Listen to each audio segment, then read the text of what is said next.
Welcome to Acuity Acumen, the podcast where we illuminate leadership and inspire change.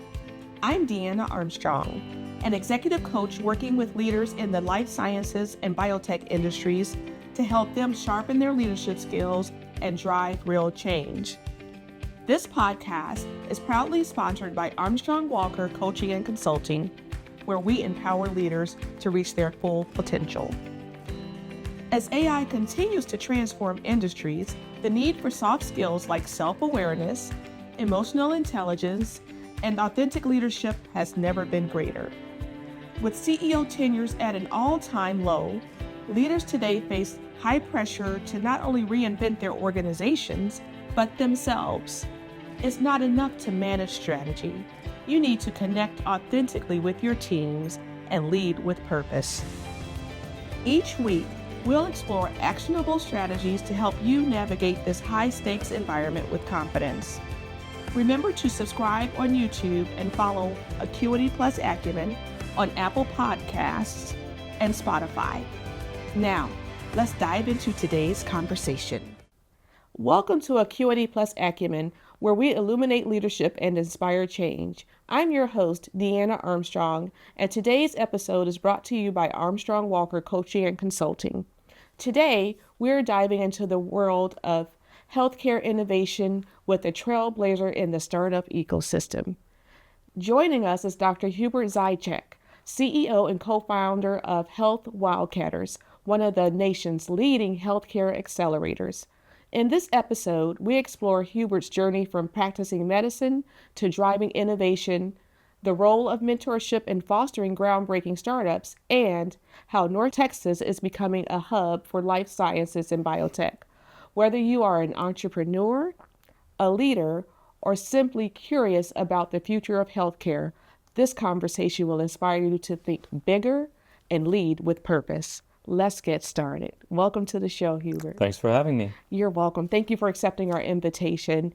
And so we'll have a conversation in two parts. The first part, we'll talk about leadership and your role and the things that you've been doing in your career. And then in the second part, we'll get into the blooming biotech industry in North Texas. And I'm super excited to have you because I want to learn about money, how investors work, this accelerators, and all the great work you are doing in helping prepare these entrepreneurs to be successful in actually securing funding to fund their dreams. All right. Sounds like a plan. I'm ready. All right. So can you take us through your background and experiences and how you got here to work with Health Wildcatters? Absolutely. Well, I think as many life journeys, you never know how it's going to go. I went to medical school in Austria, where I'm from, and there was really no other plan but to become a physician. My dad was a physician, and but as luck will have it, my future wife was from the United States, and she was also in medical school. So we both decided to live on the same continent for a change after a while. That's a good idea. And she actually tried out. She lived in Austria for a while during our college, her junior year in college, and had many opportunities to spend time in the States. And so as a result of that, we decided that to start our lives together here in the U.S. as she was going through the tail end of her medical school. And so I took on a research position, and then I became an NIH fellow, so I was on a research track, still with a goal towards becoming a practicing physician. And then along the way, I really enjoyed research. I was at UT Southwestern. I got some more grants. I joined the faculty, and I really enjoyed something that I had really not experienced in medical school so much. You had touched on it on here and there. Mm-hmm.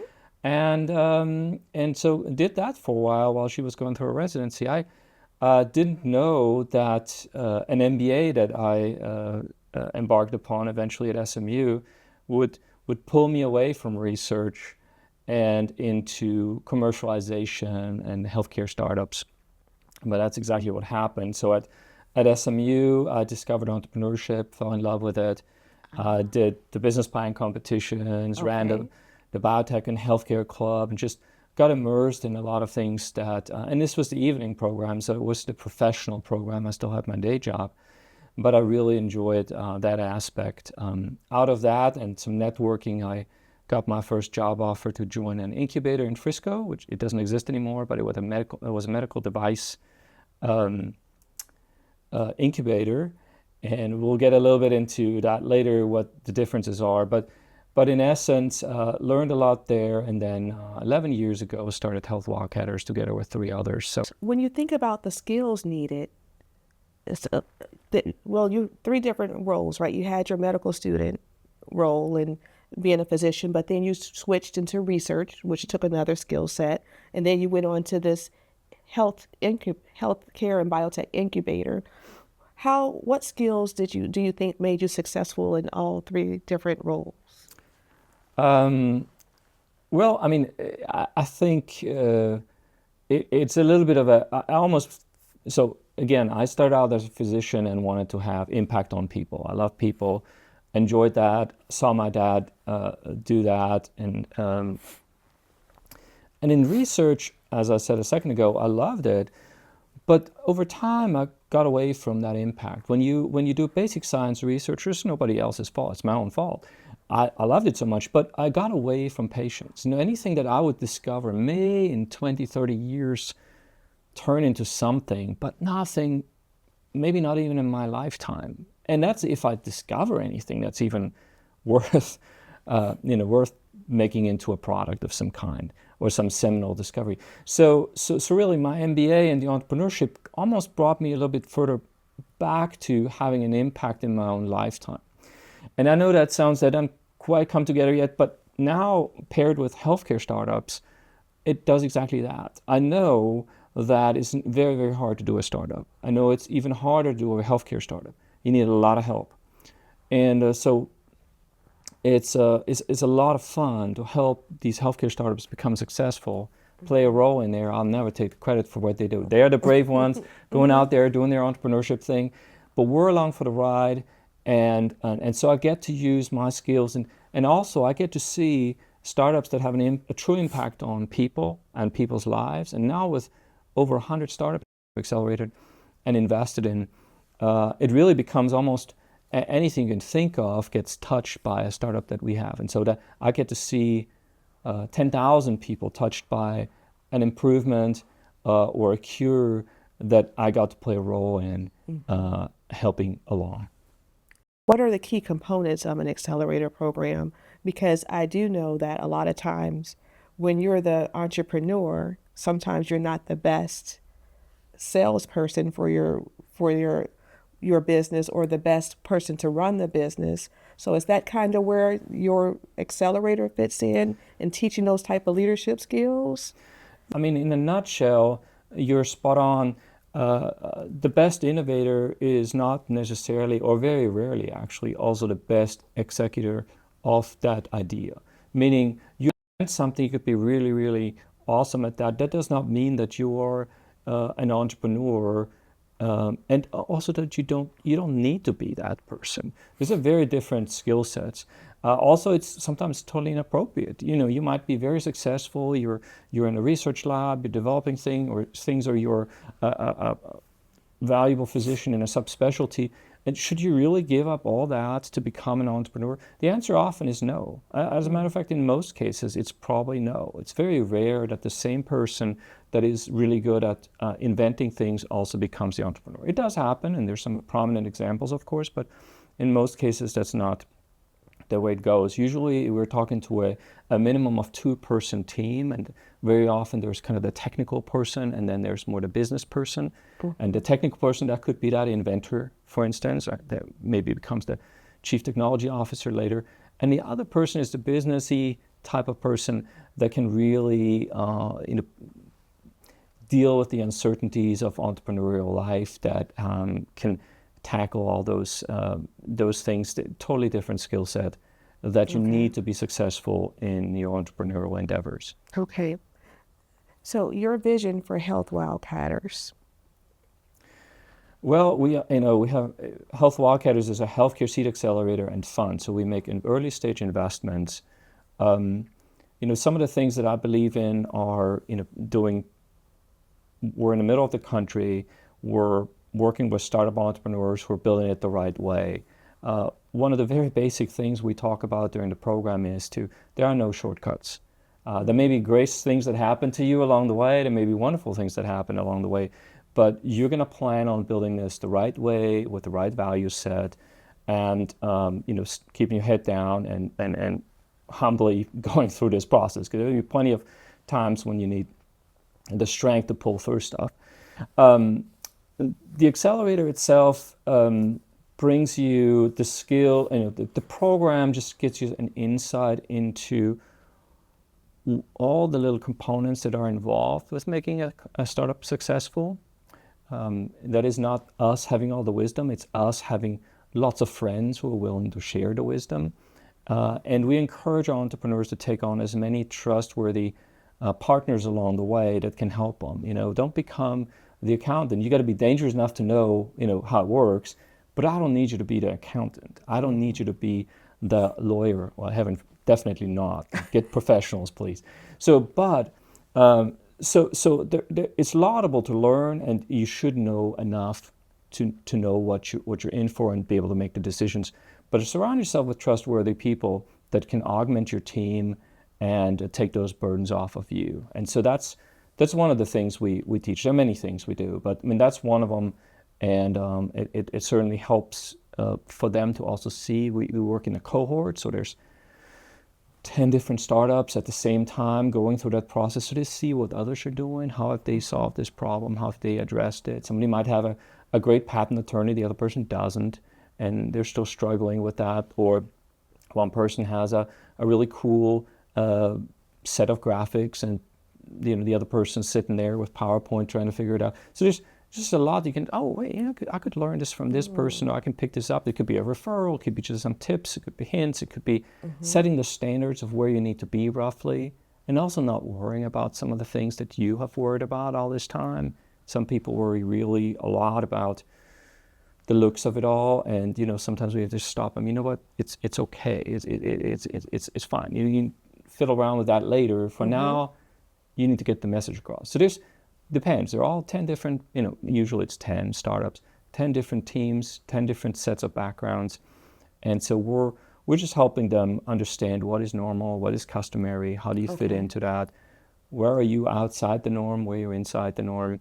And that this has nothing to do with you not being your own best self. We're not trying to change persons. We're not trying to make you a different person. You're where you are because our process is very competitive, because you're exceptional already. There's no ifs and buts around it. The question is, how can we make you, supremely successful and help you take your burdens off of you? Okay. So how do I find out? How do I apply? How do people apply to be a part of this program? And what are you looking for in the companies that you do accept? Yeah. So we've been around for a while, so we're blessed now to get many hundreds of applications every year. This year we received almost 700, and then they apply. We have a website. There's an application form. You fill it out. Do you have to do an essay? No. So YouTube video. Yeah. So there's one, and a couple of things are important to me. It's if you're trying to get your message across quick, we encourage them to do a 1-minute video on the team and 1-minute video on the startup. That tells me a lot about the persons and about the team involved. It is not, I'm very adamant about this not being a tremendous burden. They're applying to something, as I just illustrated, the odds are relatively low. Yeah. This is like Harvard, so you may not get in, and that's okay. But I don't want you to, have to jump through a million hoops to do that. I want you to do the things that are going to help you solidify your own thoughts, going to help you with potentially applying somewhere else, going to help you with answering the questions that you need to have the answers for regardless. Yes, we need them too, but I'm not going to make you answer tailored long essay questions and put you through the hoops. We could, but I just don't believe in that. Now, some people still do that. They will still personalize it and write, well, we specifically want to apply to your accelerator because of this and this and this. And the stories are many. Just yesterday learned that one of our startups, I had just completely not put one and one together, was led by a brother of a person that participated in our hackathon half a year ago. And the brother told the entrepreneur brother, hey, you need to check it out. And sure enough, he applied, and sure enough, he made it. And I'd never put those two together. I'd never, there was even it gets worse, there was even a paper trail. There was an email. There was an email where somebody had made the introduction, but I had lost track of that story. So there are many, many different reasons.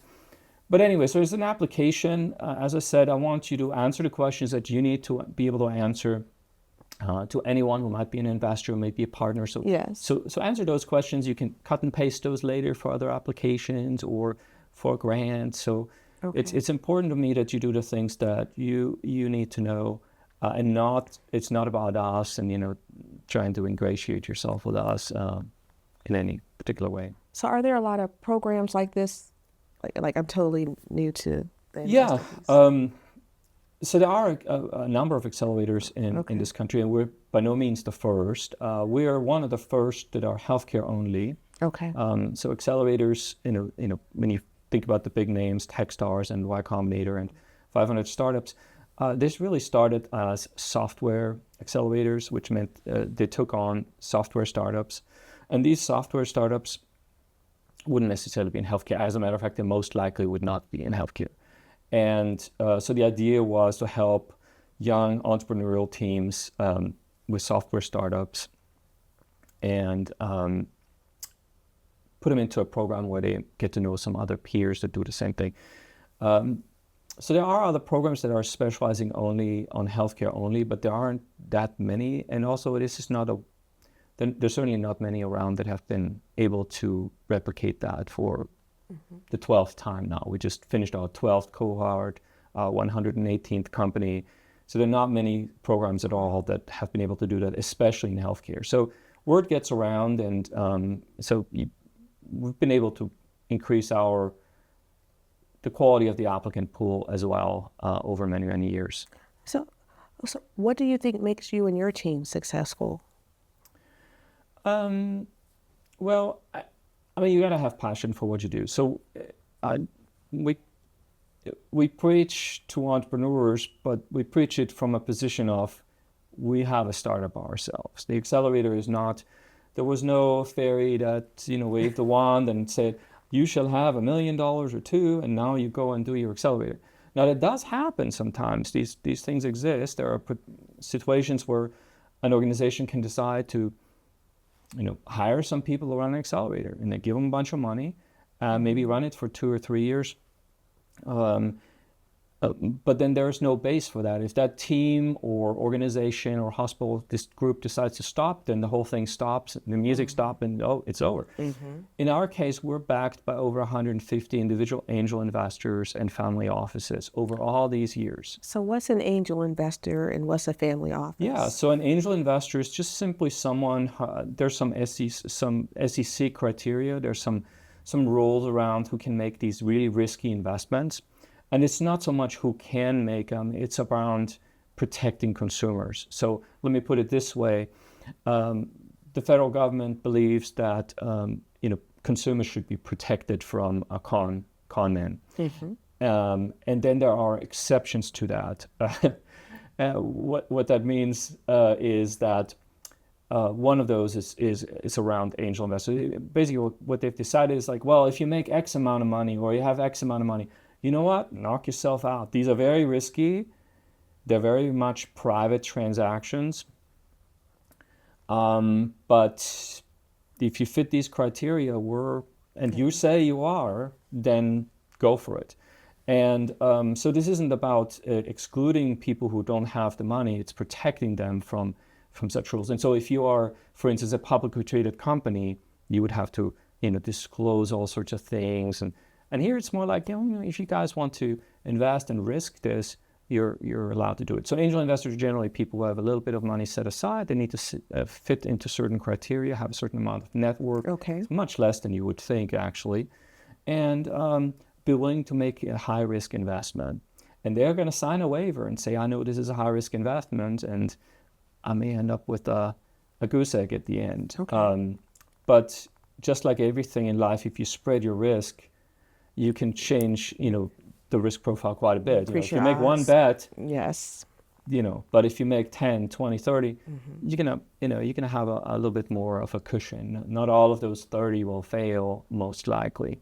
It's still technically possible, but it's much less likely than a single bet. And so that's kind of behind an accelerator like ours, because our investors invest in a year, and in that year we may make 10 investments. So with us, they invest and are invested in 10 companies with one check. Okay. So that helps a little bit. And it is, you can keep up with it more so too from the investor's point of view. I mean, and I've made private investments myself, and when things don't go well, you don't get the call. You're the investor, and you just don't get the calls anymore. We didn't meet our endpoints. What's going on? So you start calling them, which is not a good thing. When things go well, you get all the reports, and it's all great, and then it gets quiet. That's your cue. With Accelerator, there's another twist to it, is that we, the Accelerator Fund, has invested in the startup, and the startup reports to the Accelerator Fund. The fund then reports to all the investors. Okay. So at an annual meeting, we can give them a snapshot. Here's how this year was 9 startups. These 9 startups have done over the last year. Here's what we believe your investment is worth. So all these things we can kind of make it a little bit gentler on the investor, because if you are to chase down 9 startups to try to figure out what's going on, and then lo and behold, collect information from them for taxes, that would be real work. And so those are a couple of things. And then also our investors, yes, of course, everyone expects a return, and so do I and my partners. So there's 4 of us.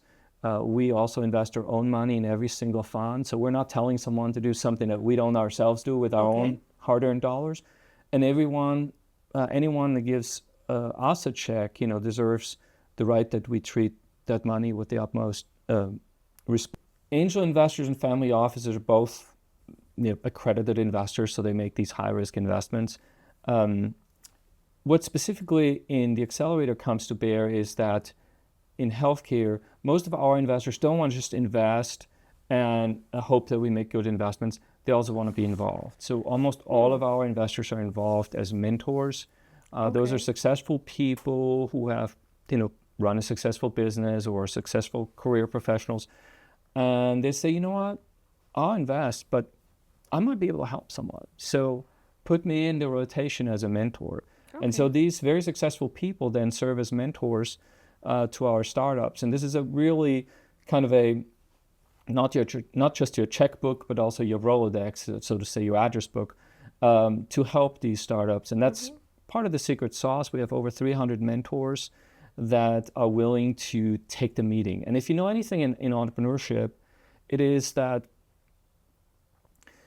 it is extremely difficult to get the meetings. It's extremely difficult to get anyone to do anything for you, because by definition you haven't figured it out. Right. So who gives me that half hour? Who is willing to jump on a 10-minute call with me to just see if there's anything that I can learn that they might already know, or a hint, or an investment, or an investor, or any kind of referrals?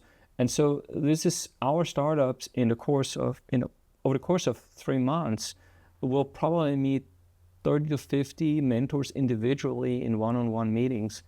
And this doesn't stop after the end of the program. We continue to make introductions, and they continue to take meetings. And these are people who will take the call. That is huge. Just a chance to have a few minutes of someone's time. It just will not happen in most circumstances. And so these people, the mentors, basically have agreed. I will take the meeting. I don't agree to take it today. I'm not going to take a 5-hour meeting, but I'm willing to take the meeting in a reasonable amount, for a reasonable amount of time in the next few days, weeks, months. Everyone's different, and not everyone's at the right spot to take the meeting at this moment. But that's a huge gift. And it's really, really difficult to replicate that. And these are the very same people that made an investment either in you or in prior cohorts. They feel strongly about making an impact in health innovation, having an impact on people. I mean, these are all healthcare startups. They can touch all of our lives. So not just are they expecting a good return, which I do as well, they're also getting to help these startups, which is their own investments. And they also get to see, hey, if I can help them, the thing that I invested in and helped gets to have an impact. And Right. this may be one of your loved ones that needs that treatment or that device or the software that makes a difference in their life. So it's a really fun thing to see work out. And I think that's a testament to you and your team and the culture that you've created, because even though you're looking at life-saving products or startups, there are a lot of them out there, but they don't have that secret sauce, like you said. And so that's probably showing the caliber of companies that you have coming through and the caliber of the people. So that's amazing to have that culture and that support, especially if you're thinking about it from a startup's perspective. So I see why you got 700 applications this year. Another thing I was wondering about is, I know that you also work a lot with women startups in healthcare that are led by women. Can you tell us a little more about that? How did you get that niche? Yeah, so we have started probably 5 years ago. We had our first Women in Science and Health hackathon. And then out of those, we had 2 hackathons. Out of those grew Women in Science and Health Network. And the idea there was simply to open up peer-to-peer opportunities, have successful female entrepreneurs speak to people who are not there yet, people who haven't made the career jump or have never considered a career in entrepreneurship. And it's certainly not for everyone, but the few that choose or are considering a path like that, they need to see that it's doable. They need to see and understand that there are people like them that have successfully done it. You have to see it to believe it. Yeah, right? you got to see to believe it. And then also to mentor them. So we have in this group mentors, successful female entrepreneurs. And by the way, we have never excluded men from that group because it turns out they need just as much help. It's called Women in Science and Health. And so that's been an interesting side to our operation. And it really shines a little bit of a light on the things we do besides the investment side. So we've talked about the investment side, and we've got these investors, 150 of them, and I would call this the engine that makes it all run. That's the capitalism that allows it. It's the generosity of 20, 30 investors who are willing to risk their hard-earned money to invest in something that will hopefully turn into something and have an impact and also return. So this is no ifs and buts. We picked the 10 best. That's the game. But with that rocket fuel, you add, with that machine, you can add rocket fuel to it, and that is our sponsors. So we have organizations from as diverse as law firms, accounting firms, banks, to universities like UT Arlington, UT Dallas. We've also had UT Southwestern prior, or hospital system like THR or Dell. So all sorts of different organizations for different reasons want to help us do more in the community. And so these sponsors really allow us to do things in the community, like running the hackathons, the Women in Science and Health Network. By the way, that network now, with the help of an SBA grant, has expanded to 7 college campuses. So each of those college campuses now has satellite groups run by students and faculty at these universities to do the very same thing that we do for just anyone in Dallas. So it's really kind of grown. And then various other things. We run investment conferences, educational seminars, we have speakers. So all the community work, we run the healthcare tracker for the Dallas Startup Week. We're involved in a lot of things, and that's a gift from our sponsors to allow us to do that in the community. Another one of our sponsors is Light Hill Philanthropies. I don't want to leave out anyone, but there's many more. Send me an email. We'll tag them all in. No, it's yes. it's a great blessing. And then we bring in volunteers. A lot of people want to be involved in these efforts. They want to help and be involved in some of our initiatives, and we welcome that. And so with that combination, a lot of things can happen far beyond the investment and the impact it can have in our community in the region. That's fantastic. And that all, but you started with your core business, and this stuff just organically started happening. These are little things that happened. Yes. If it was for the right reasons, it was the proper thing to do. And especially if nobody else did it, we thought there's a gap and we can play a role in that. The entrepreneurial thing to do is to just do it and not just wait for somebody else to do it, right? So we did. We also started a chapter of the Society of Physician Entrepreneurs, which is a totally different group. These are physicians, nurses, healthcare professionals that want to invent something, but maybe they aren't the right ones to also commercialize it. But they need help in figuring that out. They need others to talk to. They need inspiration as well. And those people are, very smart, highly educated caregivers in our community that see problems and are discovering a way to solve that, and they need to help to implement that. And it may not be right for them to quit their jobs, which are often good jobs. They also fulfill a role in the community. But at the same time, somebody's got to help them to bring that to fruition. And so this group is really exposing physicians and other healthcare providers to opportunities in the entrepreneurial world and connecting the right people. Okay, so it's that connection. Yeah, that's just they're not taking that solution and then implementing it, but they're kind of holding their hand and guiding them. They may, and some may start their own thing. Okay. It's just there. It's. I know that sounds like a group. Oh, how would they need any help? Well, it turns out they do. Physician education actually has very little to do with business, and the skills involved in starting a business are not what you get trained for in medical school at all. So there's a reason for that, and that's a national organization. We just run started and run the Dallas chapter. Yeah. But that's key though. I know Dr. Snyder and I had talked about that a few weeks ago, or probably a few months ago now, about how a lot of physicians, they do, like for the Texas Medical Association, they actually do a seminar every year to teach leadership skills to physicians, because that business, like a business academy to help with that skill set, because that's not something that you do learn in medical school. And even a lot of folks like you, they go back and get their MBAs. I see a lot of now MD, MBAs out there, again, learning how to operate your business, because healthcare is a business. Whether we like it or not, it is. It is. Yeah, when it comes down to, especially to very critical situations, the United States has, in most cases, the best solutions. Very expensive, but the best cutting-edge solutions to some of the worst afflictions. So, and a lot of those solutions are all about innovation. So we're in the age of machine learning, artificial intelligence. What role does that play in the types of companies, the startups that you're sponsoring, first of all, I guess, and then also just in general, how has it changed your role? Yeah.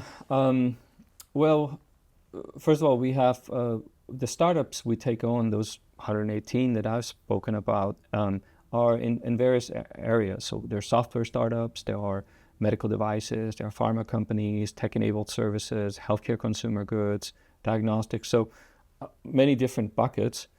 But health IT or digital health plays a big role, and of course a good number of them are deploying artificial intelligence. So we do have a good number of AI companies in our portfolio. We see a lot of that as well all around us. And AI will undoubtedly play a role in many aspects of our healthcare in the future. And I would say I'm just an optimist. So in my case, I think in a positive way, in an intuitive way, in a way that we will like, not for us to have to be afraid of. But certainly both sides exist. We all know there's also a dark side to it all. But along those lines, I think about a robot that, for instance, Elon Musk has developed, and just think about this very agile robot that could have a conversation with you and then You just sit here and you say, well, yeah, I'd really like a cup of coffee. And, off he walks, or she, I don't know if we've decided what gender it walks, and brings you a cup of coffee. So what's involved? There's a lot of AI involved with that for this robot to pick up on what you need.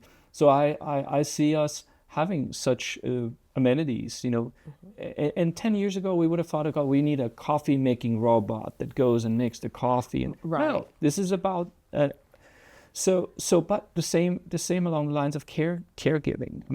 Anyone that's on and has ever been a caregiver, it's an extremely tough job. It is gut-wrenching, it is emotional. But what if there were a gentle soul along for the ride that can help the caregiver defray some of those things?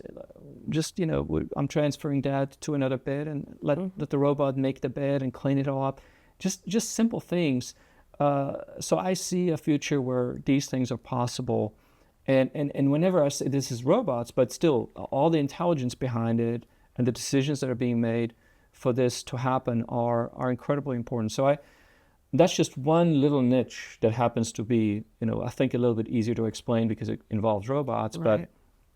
But that could make all of our lives so much easier. Think of any scenario where a nurse has to lift someone. There's so many back injuries. I've seen so many startups that are trying to help nurses and caregivers in a scenario of transferring patients, and they're all out there. Eventually, though, somebody will pick up that person and something's going to happen and they're going to have a back injury. Right. And that's just, it's going to happen. So, but if there were once again, a intuitive solution like that could assist, then those things don't have to happen. So I see just a lot of really interesting things coming down the line, and maybe the robot scenario just helps us think about that intelligence, obviously on disease prediction, disease treatment, best treatment plans, individualization of treatments, and any kind of preventive measures. You need a lot of statistics and data accumulated, and then you really need to unleash AI on this data to discern things that we haven't even thought about. And that's what I think we will discover as well. It just will assist us in any conceivable way to make life better and the quality of life as well. I think it was an event I went to last night. They were talking about the rapid pace of adoption. It went from the internet took 30 years, something took 20, the cell phone took 20 years, and now AI is going to be 10 years or less, where it's pervasive.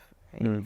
The adoption curve is already, and we've been in AI for quite a while. People just didn't realize it. Yeah. So it didn't just come around in 2024, whatever year this is, but it's been there for a while. But that adoption is really coming. And I do believe that, I think sometimes people are afraid of artificial intelligence, but it's here and it's here to stay. And you need to figure out, how do you leverage it, no matter what your role is? How do you make it work for you? Yeah. And then also, I think the other part, like you said, the bad part is really getting the regulations around artificial intelligence and making sure that we're doing the right things. And I think it's coming, right?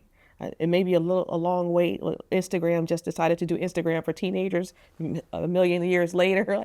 You should have come out with that, but at least now there may be a generation that will actually go on Instagram for teenagers. Who knows? But we know that this is coming. We need to prepare for it and really looking into the future and how do we tackle this, because it's here and it's here to stay. I think of Shark Tank, and they're investing in money in companies because they're expecting a return on their investment.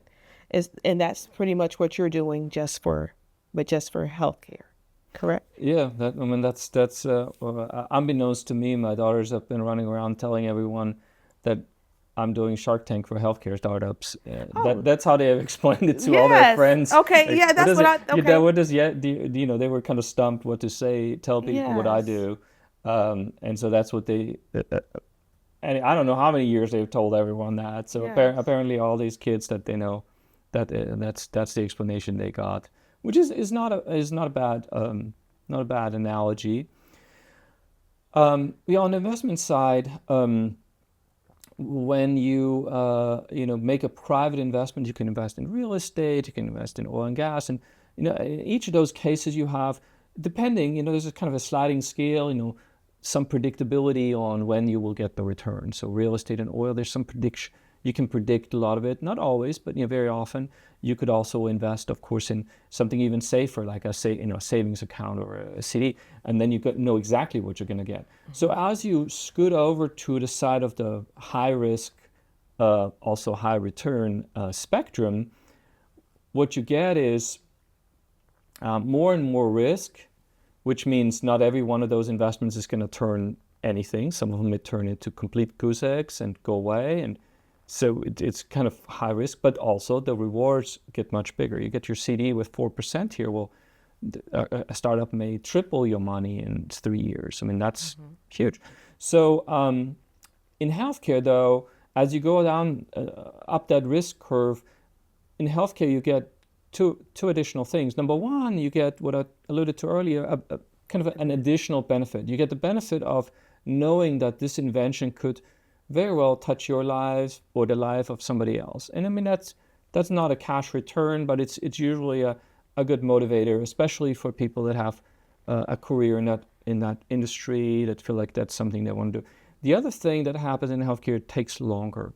So when I talk about these 2-3 year returns, there's no way you could predict that when you make an early stage investment in a healthcare startup. So you're going to have more risk. It's going to take longer for a return. And as an angel investment, it is totally liquid, which means you can't just show up a year later and say, you know what, let's give me my money back.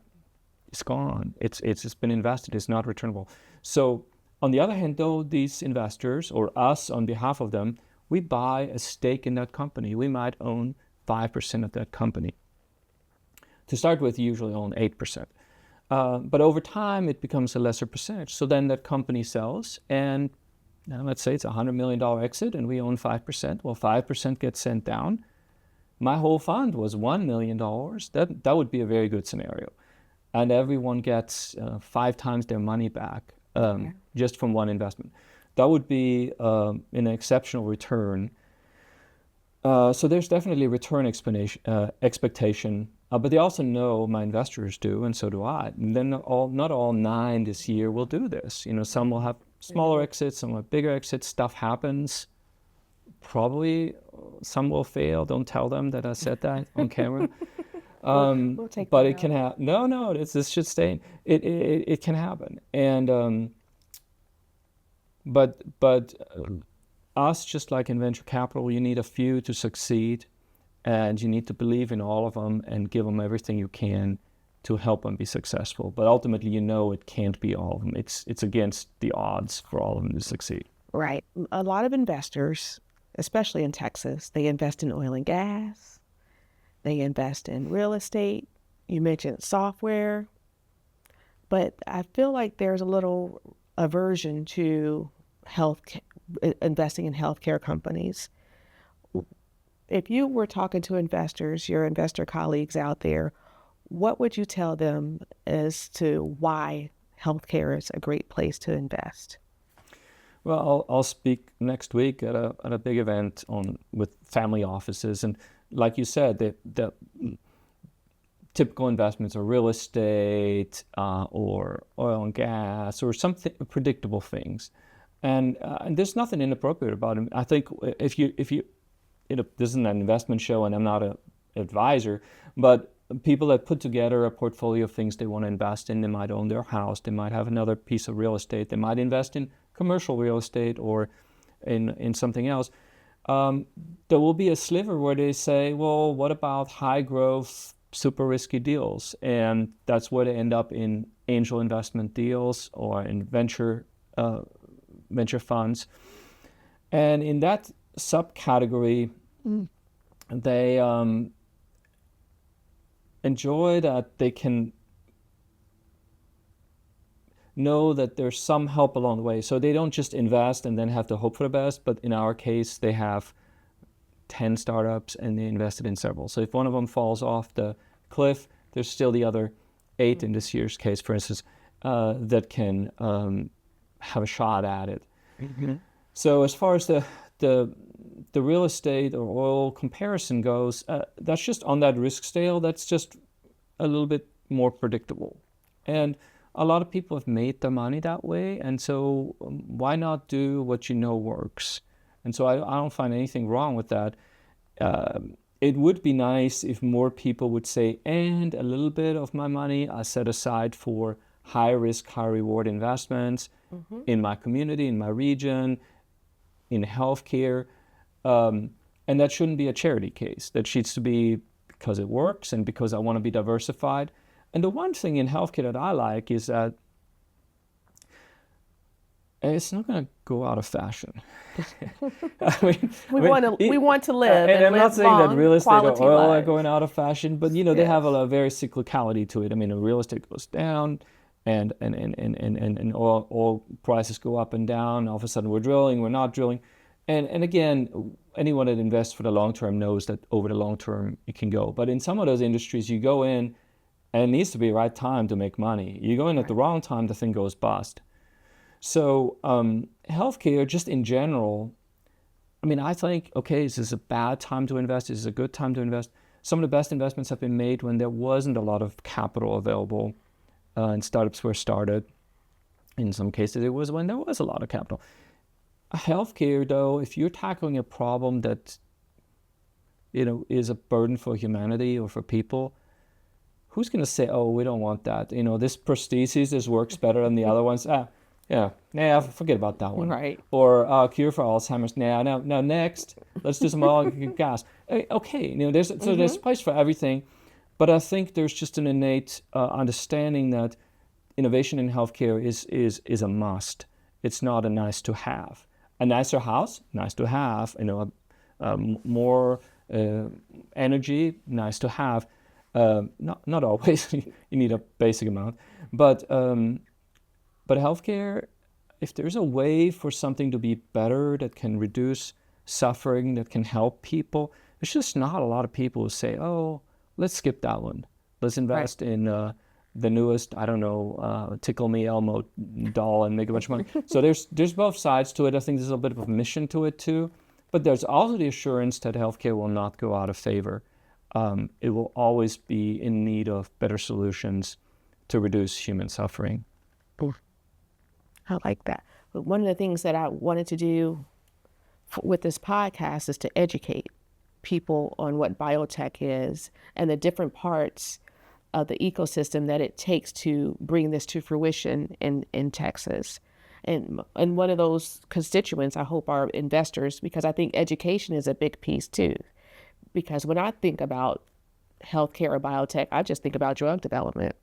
But several other incubator companies that you talked about, they're doing all types of things. So healthcare isn't just developing the next medicine or even the next device. It's also the technology behind it, solving solutions. Like you said, how do you transfer a patient from one bed to the next or from one spot to the other, and all of the innovation that can come around that. So that the software as well. Yeah. So I think that's huge to be able to get that message out there, because there may be people like me that are just thinking, oh, drug development. But my last question to you will be, when you look back, when you retire in however many years, what would you like for your legacy to be as it relates to being a part of this blooming healthcare and life sciences biotech sector here in North Texas? Interesting question. So I haven't thought about it. I'm still building and trying to make things happen.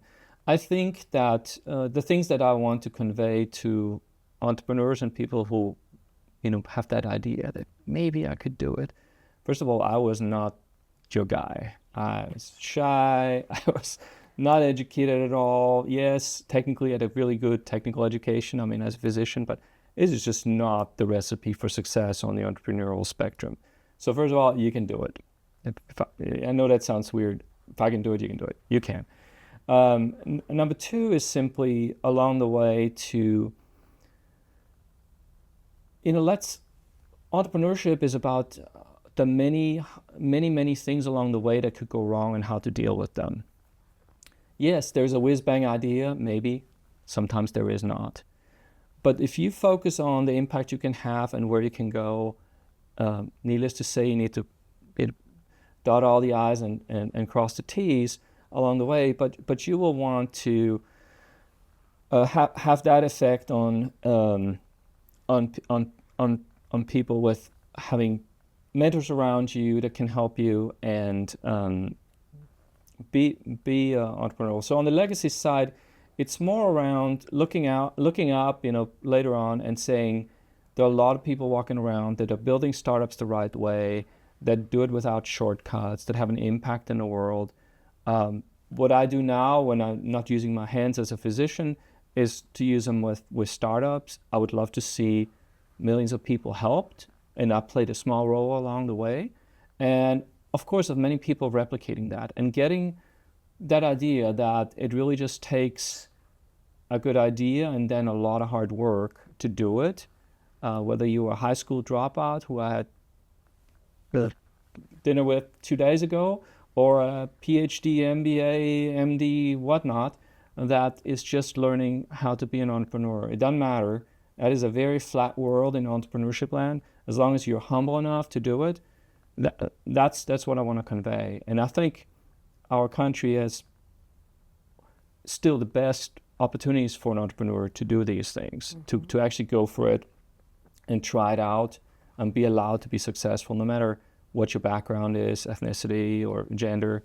It really is heartwarming to see all different people from different walks of life come to us and through our accelerator program become successful.